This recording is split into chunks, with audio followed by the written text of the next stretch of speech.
Nos últimos dias, um famoso, uma pessoa muito conhecida, virou notícia em função de um transplante, de um problema de saúde, onde havia a necessidade de um transplante de órgãos.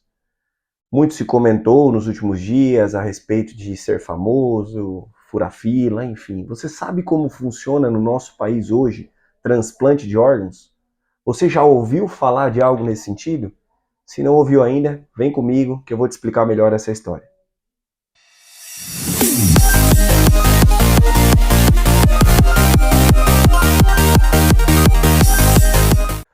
Fala pessoal, tudo bem com vocês? Estou aqui mais uma vez hoje para falar sobre um tema que virou notícia nos últimos dias a respeito de um famoso, Fausto Silva, Faustão, 73 anos, está internado com problema de saúde no Hospital Albert Einstein desde o último dia 5 de agosto e as últimas notícias relatam que Faustão precisará de um transplante, isso mesmo, de um transplante cardíaco.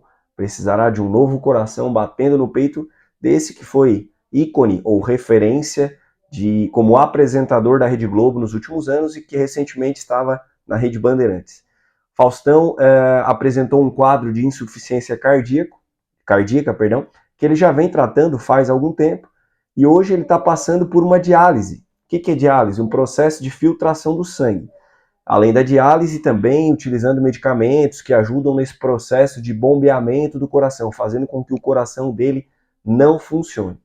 E o que virou notícia é que no último final de semana, em função desse problema cardíaco, ele entrou para a fila ou para a lista de transplantes do SUS, Sistema Único de Saúde, ou para uma lista ou uma fila de pacientes do sistema público, né, e não privado, apesar de ele estar internado no Albert Einstein, um dos principais hospitais privados do Brasil. Mas você sabe como funciona essa lista, como funciona essa fila?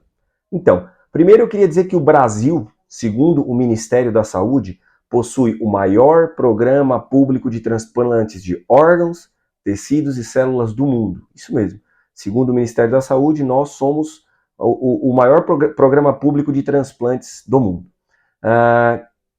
Existe uma fila, ou melhor, quem trabalha no meio não gosta de falar o termo fila, gosta de usar o termo lista. E existe uma lista, e essa lista ela é gerida por cada estado. Então, Faustão, como está no estado de São Paulo, tem uma lista dos paulistas, gerida pela Secretaria de Estado de São Paulo, de Saúde, né, obviamente, né, onde lá estão todos os pacientes que têm a necessidade de um transplante de órgão, seja ele qual for. Uma coisa que é interessante a gente mensurar ou falar é que tem que ser levado em consideração alguns itens. O primeiro, para que entre nessa lista, ou para que vá para determinada posição nessa lista, é o tempo de espera pelo transplante. Ou seja, quem for entrando primeiro na lista, vai indo mais para cima, quem for entrando depois vai indo mais para o final dessa lista. Um segundo ponto que tem que ser levado em consideração é a tipagem sanguínea ou a compatibilidade. Então, quando um doador de um rim, de um fígado, coração, enfim, de qualquer órgão, né, está com o órgão disponível já para doação após o seu falecimento, ou não, né? Em alguns casos a doação pode ser feita em vida, mas quando está com o órgão para doação, é avaliado tipagem sanguínea e compatibilidade. Nesse momento, alguém que está em algum determinado local da fila pode subir ou pode descer. Além disso, outro item extremamente importante para avaliar se alguém pode ou não antecipar a recepção de um órgão é a gravidade do caso. Então, casos mais graves, pacientes em risco de vida, né, eles podem ascender dentro dessa lista ou dessa fila. E, por fim, compatibilidade genética. Ou seja, doador familiar, doador que tem essa compatibilidade genética também pode fazer com que essa pessoa ascenda nessa fila. Mas como que isso é cadastrado? Como que isso é colocado lá? De que forma que é mensurado tudo isso? Primeiro, quando uma pessoa tem a necessidade de um transplante, essa necessidade é feita através de um cadastro por um médico ou por uma junta médica, né? Esse cadastro automaticamente cai no sistema da secretaria responsável, no caso do Faustão, seguindo o exemplo que a gente está trazendo aqui, na Secretaria de Estado de Saúde de São Paulo, e nesse momento ele vai para o fim da fila, por ordem cronológica de entrada, né, que é a ordem de que foi feito, o momento em que foi feito o cadastro.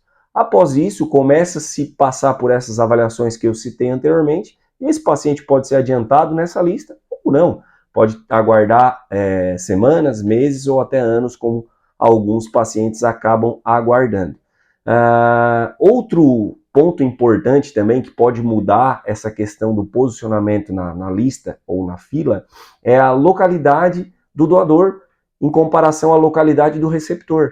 Porque alguns órgãos eles têm um tempo máximo de espera para fazer a doação. Por exemplo, pulmão e coração de 4 a 6 horas. Fígado de 12 a 24 horas. Pâncreas também de 12 a 24 horas. O rim 24 a 48 horas, córneas até 7 dias. Então isso também tem que ser levado em consideração para que não seja desprezado esse órgão, para que não se perca, para que a gente não tenha perca desse material que pode salvar uma vida ou pode mudar, gerando mais qualidade de vida para um paciente. Por fim, quando tem um empate de 1 ou 2 pacientes na compatibilidade ou em todos esses itens, o que pode definir quem vai receber ou não o órgão é a idade. Porque crianças, né, sempre têm prioridade sobre os adultos para receptação ou para receber esse órgão. Hoje, a fila dos transplantes no Brasil, agora em 2023, bateu a casa de 50 mil pacientes com necessidade. O órgão mais procurado são os rins, com mais ou menos 30 mil pacientes aguardando nessa lista ou nessa fila em função de um transplante renal. Com esse caso do Faustão, muito se falou em compra de vaga, em utilizar o poderio financeiro dele, que todos nós sabemos que é muito grande, para que ele pudesse subir nessa fila. Mas o que alegam os especialistas, é que tudo isso é muito complicado e é difícil acontecer aqui no Brasil, porque toda a documentação para uma doação ou recepção de órgãos, né, ela é muito rígida. Inclusive tem que ter testemunhas no momento, tem o acompanhamento familiar do doador, do receptor, né, de quem vai receber, de quem está doando, então é difícil que isso seja burlado. Outra tentativa de burlar essa questão de mudar a posição na fila é o anonimato dos doadores, principalmente, o que dificulta aquela pessoa que por acaso esteja com ideia de fazer alguma proposta financeira, né, para essa família do doador, dificulta que ele tenha acesso aos nomes, a essas pessoas, enfim. Mas outro ponto importante é que, apesar de tudo isso, de sermos o maior programa público de doação de órgãos do mundo, né, tendo um número de mais de 50 mil, isso também traz uma preocupação. Se temos hoje 50 mil pacientes esperando, é porque não estamos tendo, neste momento, órgãos suficientes para que possamos suprimir essa lista, né? E a tendência, pelo que a gente vê nos últimos tempos, é que essa fila provavelmente aumente a cada mês ou a cada ano, em função da dificuldade de se tratar desse assunto com as pessoas, com as famílias, enfim. Né? Hoje, para você ter uma ideia, não há mais a necessidade de você deixar por escrito em algum documento que você é doador de órgãos. Se a sua família, no momento do seu falecimento, ou no momento em que você esteja incapacitado de tomar qualquer tipo de decisão, se a família optar por fazer a doação, isso já basta e já é o suficiente para que essa doação aconteça. Quem sabe, nos próximos, um pouco mais adiante, nos próximos meses, nas próximas semanas, anos, né, essa fila possa ser suprimida e essas pessoas que precisam de um órgão, como o caso do Faustão agora, possam ter isso de forma mais facilitada, mais rápida, e que a gente tenha menos pessoas em sofrimento e menos famílias em sofrimento com a perda de seus entes queridos em função da falta de um órgão. Beleza, pessoal? Mais uma vez, muito obrigado a todos. Quem gostou, curte lá, deixa o like, compartilha com todo mundo. Ajuda a gente aí a continuar trazendo esse conteúdo para todos vocês. Beleza? Grande abraço.